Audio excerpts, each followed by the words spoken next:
चलिए दोस्तों, आज शुरू करते हैं आपका।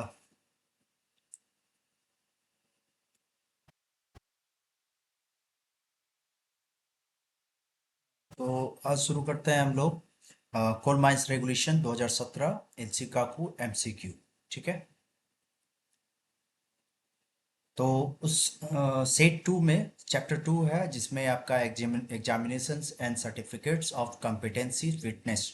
मतलब हम लोग योग्यता और फिटनेस की जो परीक्षाएं होती हैं और उनका प्रमाण पत्र के बारे में जानेंगे, जैसे कि first class, second class, gas testing, overmen, mining sirdars, surveyors, जो कॉम्पिटेंसी सर्टिफिकेट्स होता है उसके रिगार्डिंग में यहाँ पर एमसीक्यू है। पहला क्वेश्चन है आपका, गैस परीक्षण परीक्षा में शामिल होने के लिए न्यूनतम आयु क्या होनी चाहिए? तो ये इसका आंसर आपका 20 ईयर्स होगा, आप लोग जानते होंगे। नेक्स्ट क्वेश्चन है, निम्नलिखित में से किस प्रमाण पत्र के लिए प्रमाण पत्र धारक की मेडिकल फिटनेस के बारे में रीजनल इंस्पेक्टर द्वारा 5 साल में अनुमोदन की आवश्यकता होती है? तो इसका आंसर होगा ओवरमेंस और माइनिंग सरदार सर्टिफिकेट्स। नेक्स्ट क्वेश्चन है आपका, खान प्रबंधक की परीक्षा आयोजित करने के लिए उपनियमों को मंजूरी दी जाती है। ये बोर्ड ऑफ एग्जामिनेशन डीजीएमएस है ना, बोर्ड ऑफ एग्जामिनेशन आपका डीजीएमएस के द्वारा ही आपका जितने भी मैनेजर्स और कॉम्पिटेंसी सर्टिफिकेट्स के लिए एग्जाम्स होते हैं वो रिस्पॉन्सिबल होते हैं।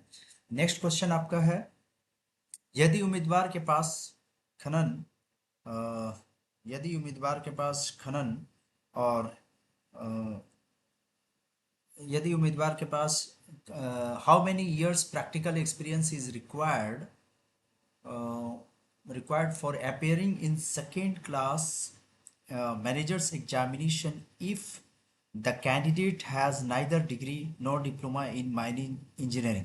तो इसमें देखिए ध्यान से, ये है कि आपका कोई भी जो कैंडिडेट है उसके पास कोई ना तो डिग्री है ना ही डिप्लोमा है। तो अगर डिग्री और डिप्लोमा दोनों नहीं हो तो उस केस में सेकंड क्लास के लिए उसके पास 5 इयर्स का एक्सपीरियंस होना चाहिए। और फर्स्ट क्लास के लिए उसके पास कितना होना चाहिए? फर्स्ट क्लास के लिए उसके पास 6 इयर्स का 6 इयर्स का एक्सपीरियंस होना चाहिए। ठीक है। इसमें आपका अ, जो मतलब ये किसके लिए है? तो ये आपका जिनके पास आपका ये नहीं है, क्या बोलते हैं, जिनके पास कोई डिग्री या डिप्लोमा नहीं है उनके लिए ये बातें हैं। अगर कोई मतलब कि जिनके पास डिग्री या डिप्लोमा है तो उनके लिए फर्स्ट क्लास के लिए कितना टाइम लगता है?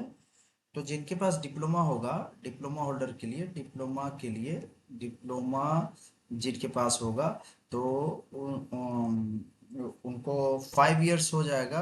5 इयर्स एक्सपीरियंस चाहिए सेकेंड क्लास के लिए। ठीक है। और आपका 4 इयर्स चाहिए आपका, सॉरी सॉरी सॉरी सॉरी, यहाँ पर आपका फर्स्ट क्लास हो जाएगा फर्स्ट क्लास के लिए। ठीक है। फर्स्ट क्लास और 4 इयर्स चाहिए आपका सेकेंड क्लास के लिए। ठीक है। ये आपका हो गया। और मान लीजिए जिनके पास डिग्री है तो डिग्री के लिए आपका है फर्स्ट दो 2 इयर्स एक्सपीरियंस चाहिए फर्स्ट क्लास के लिए। ठीक है। फर्स्ट क्लास के लिए 2 इयर्स। नेक्स्ट क्वेश्चन है आपका, गैस परीक्षा में बैठने के लिए कितना अनुभव आवश्यक है? तो इसके लिए नन ऑफ दिस होगा, क्योंकि 1 वीक का आपका lamp handling certificate, lamp handling LH होता है, लैंप हैंडलिंग ट्रेनिंग होता है। ठीक है ना। तो उसके बाद आपको, हाँ, तो नेक्स्ट क्वेश्चन है, गैर डिग्री डिप्लोमा धारक के पास a non degree diploma holders should have minimum dash and dash years experience for appearing in first class and second class managers exam। इसका मतलब यह हुआ कि जिसके पास कोई डिग्री या डिप्लोमा नहीं है तो उसके लिए फर्स्ट क्लास या सेकंड क्लास अगर वो मैनेजर सर्टिफिकेट चाहिए उसको, तो कितना साल का अनुभव होना चाहिए? तो भाई फर्स्ट क्लास के लिए 6 साल और सेकंड क्लास के लिए आपका 5 साल का अनुभव होना चाहिए। फर्स्ट क्लास के लिए 6 साल और सेकंड क्लास के लिए 5 साल का अनुभव होना चाहिए, ठीक है।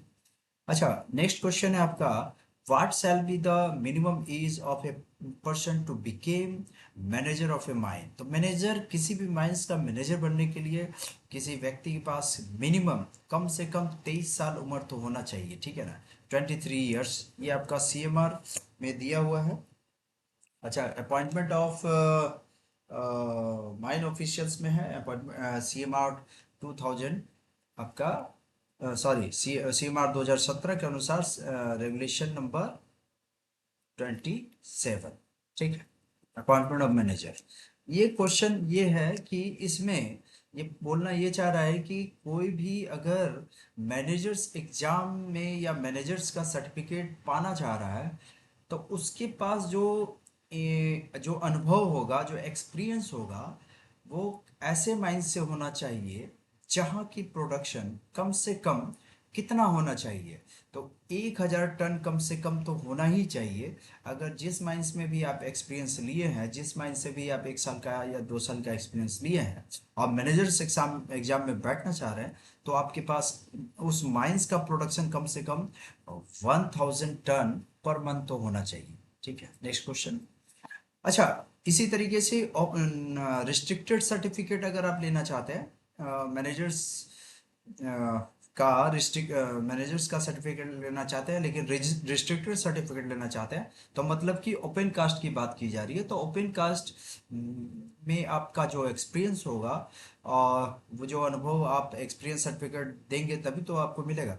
तो एक्सपीरियंस सर्टिफिकेट जिस माइंस से लेंगे उस माइंस का मिनिमम मिनिमम कितना मटेरियल हैंडलिंग होना चाहिए पर मंथ, मतलब कितना ओवरबर्डन हैंडल होना चाहिए पर मंथ, तो वो आपका 10,000, सॉरी 10,000 मीटर क्यूब आपका होना ही चाहिए, ठीक है। ये आपका नॉर्मल क्वेश्चन है। और नेक्स्ट क्वेश्चन आपका आ जा रहा है। नेक्स्ट क्वेश्चन है आपका, दिखा, एक मिनट। तो नेक्स्ट क्वेश्चन है कि, अच्छा, इस ये क्वेश्चन को ध्यान से देखिए, which of the following is not required for a mining graduate to be admitted to first class manager's certificate. तो कोई भी माइनिंग में ग्रेजुएट है, मतलब कि बीटेक है, ठीक है, बीटेक है या बी है, जो भी है, माइनिंग में ग्रेजुएट तो यही होता है, बीटेक या बी। तो उनको अगर मैनेजर्स एग्जाम में बैठना है तो इनमें से जो ऑप्शन दिया हुआ है क्या सही नहीं है। तो एज एटलीस्ट 20 ईयर्स होना चाहिए, ये तो सही है, ठीक है। यानी कि practical experience after graduation 2 years होना चाहिए, ये भी बात सही है। Practical experience after posing second year manager certificate 1 year, ये भी सही है। मतलब अगर वो डिग्री ले लिया है और डिग्री लेने के बाद 1 साल का एक्सपीरियंस ले लेता है तो उसको सेकेंड क्लास मिल जाता है, और सेकेंड क्लास के बाद 1 साल का उसको एक्सपीरियंस लेना रहता है तो वो फर्स्ट क्लास के लिए बैठ सकता है, ठीक है ना। तो ये इसका आंसर यही आखिर में होगा, बाकी तो आपका ऐसा ही है, ठीक है। तो नन ऑफ दीज, बाकी सब सही है। और ये नेक्स्ट क्वेश्चन 11 नंबर क्वेश्चन है। 11 नंबर में आप देखिए, तो क्वेश्चन दिया हुआ है कि for appearing in statutory examination medical certificate should be of a date not more than prior to the date of application. अब इसमें कहना क्या चाह रहा है कि आप जो भी कंपिटेंसी सर्टिफिकेट के लिए फॉर्म जो भरते हैं, एप्लीकेशन जो भरते हैं, जैसे कि आपका मान लेते हैं आप ओवर माइनिंग सरदार, ओवरमैन, या फिर class sorry second class second class ठीक है ना, या फिर फर्स्ट क्लास। तो उसमें जो मेडिकल सर्टिफिकेट आप देते हैं, मेडिकल सर्टिफिकेट, वो आपका एक एक साल से ज़्यादा नहीं, ज़्यादा पुराना नहीं होना चाहिए, नहीं नहीं होना चाहिए, ठीक है। तो इसमें आपका आंसर ये होगा 1 ईयर से। मतलब मेडिकल सर्टिफिकेट आपका जो होगा वो 1 साल से ज़्यादा पुराना नहीं होना चाहिए, रिसेंट का होना चाहिए, ठीक है। अगला क्वेश्चन है, what is the minimum as for appearing in surveyor's exam. तो सर्वेयर्स एग्जाम में अपियर होने के लिए कितना मिनिमम एज होना चाहिए, तो ये तो आपका 20 ईयर्स होगा, ठीक है। कितना होगा, sorry, thank you. Thank you, ये आपका 20 ईयर्स होगा, ठीक है, 20 ईयर्स होगा। नेक्स्ट क्वेश्चन है, what should the minimum qualification for a person to be admitted as candidate of surveyor. Surveyor's examination के लिए ना आपको 10+2 होना चाहिए, 10+2 होना चाहिए सर्वेयर्स थैंक यू। एग्जाम के लिए, ठीक, थैंक यू, ओके।